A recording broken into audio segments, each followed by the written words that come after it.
Assalamualaikum warahmatullahi wabarakatuh.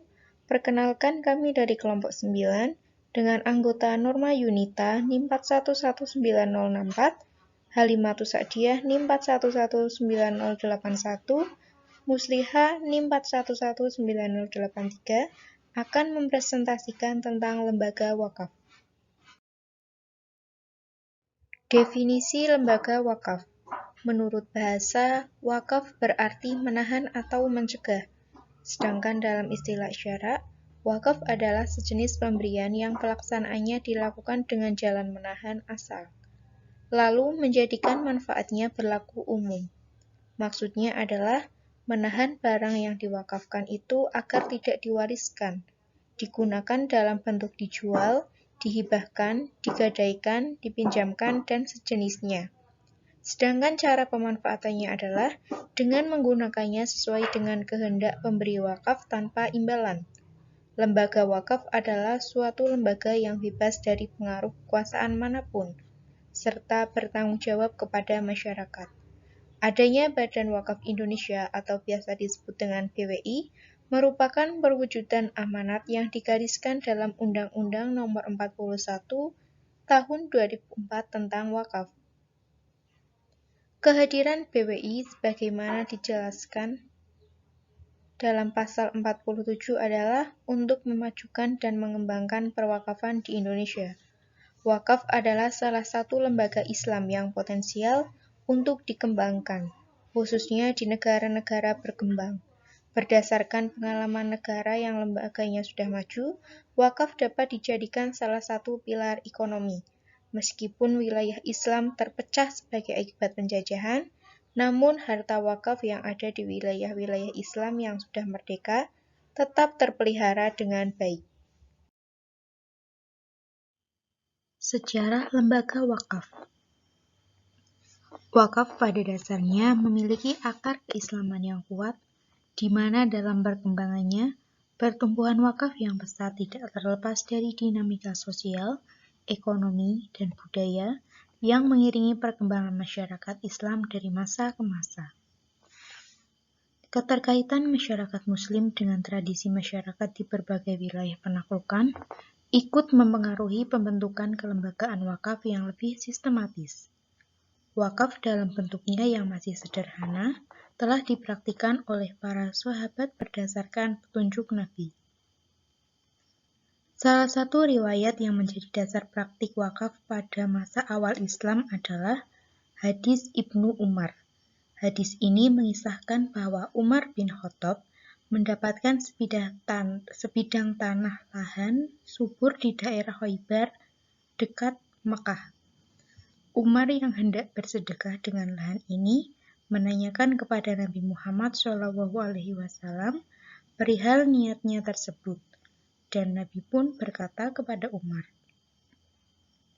"Jika engkau bersedia, pertahankan tanahnya dan sedekahkan hasilnya."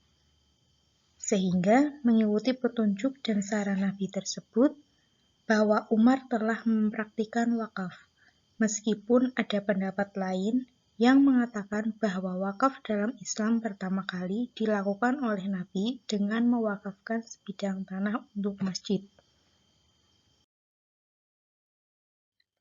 Mekanisme kerja lembaga wakaf.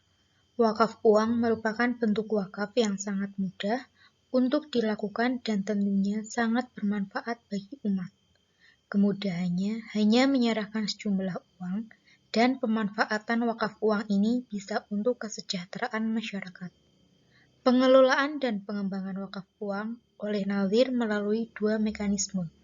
Mekanisme yang pertama, pengelolaan dan pengembangan wakaf uang atas setoran wakaf uang dan investasi wakaf uang oleh Nadhir wajib ditujukan untuk optimalisasi perolehan keuntungan atau pemberdayaan ekonomi umat.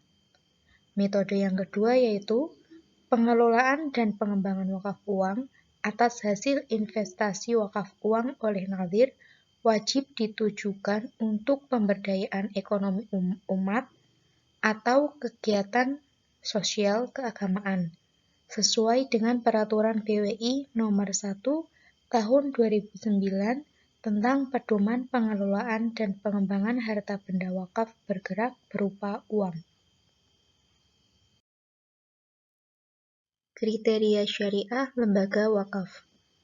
Profesionalisme lembaga pengelolaan wakaf terhadap harta wakaf dan pemanfaatannya merupakan media penyadaran bagi masyarakat akan pentingnya wakaf produktif. Dalam hal ini wakaf uang. Efektivitas pengelolaan mutlak dilakukan oleh lembaga pengelolaan wakaf.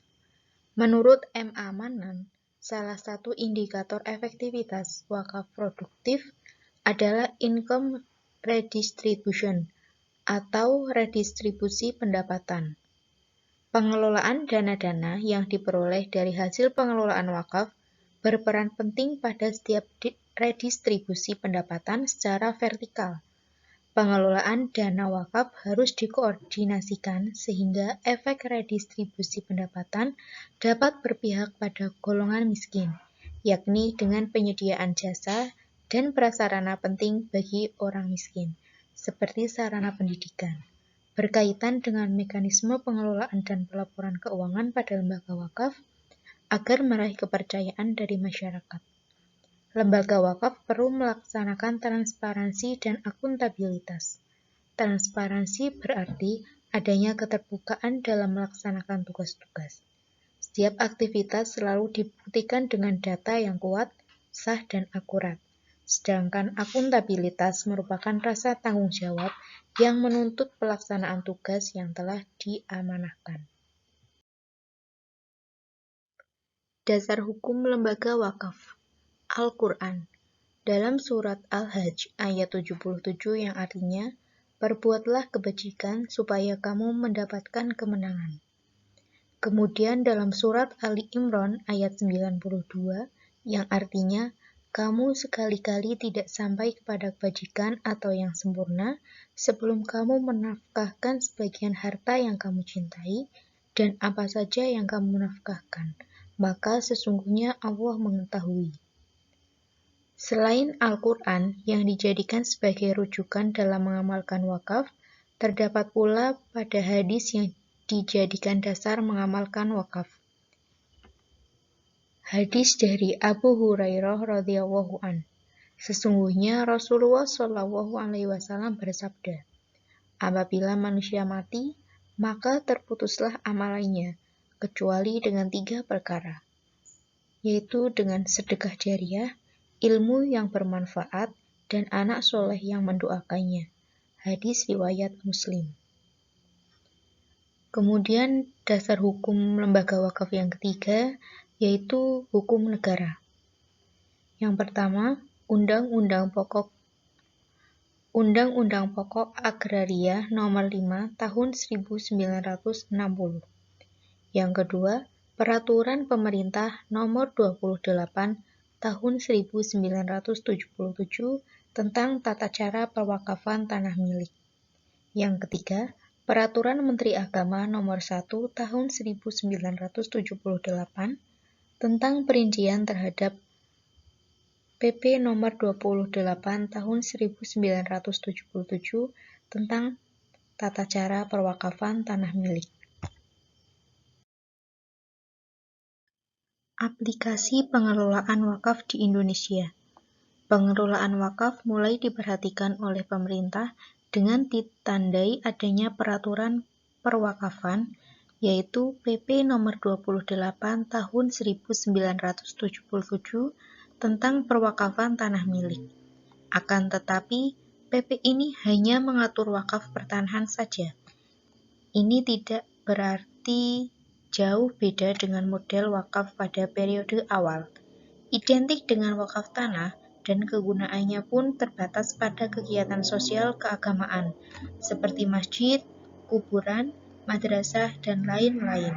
Selanjutnya, seiring dengan adanya peradilan agama yang dibentuk berdasarkan Undang-Undang Nomor 7 Tahun 1989 tentang peradilan agama, dibutuhkan suatu pedoman untuk menyelesaikan sengketa tentang wakaf yang ditentukan dari PP Nomor 28 Tahun 1977. Untuk itu, ditetapkanlah Instruksi Presiden Nomor 1 Tahun 1991 tentang Kompilasi Hukum Islam.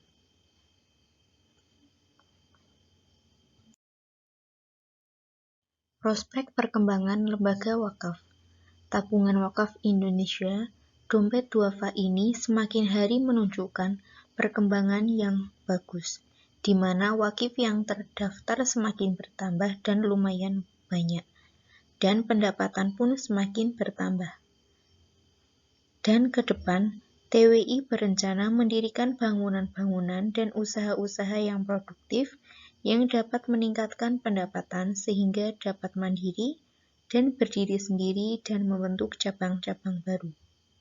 Bila sudah memiliki jaringan yang luas, bekerja sama dengan bank syariah seperti Bank Syariah Mandiri, Bank DKI Syariah, Bank Bukopin Syariah, Bank BPD Jogja Syariah. Dengan adanya jaringan tersebut, jika ingin berwakaf melalui bank-bank tersebut.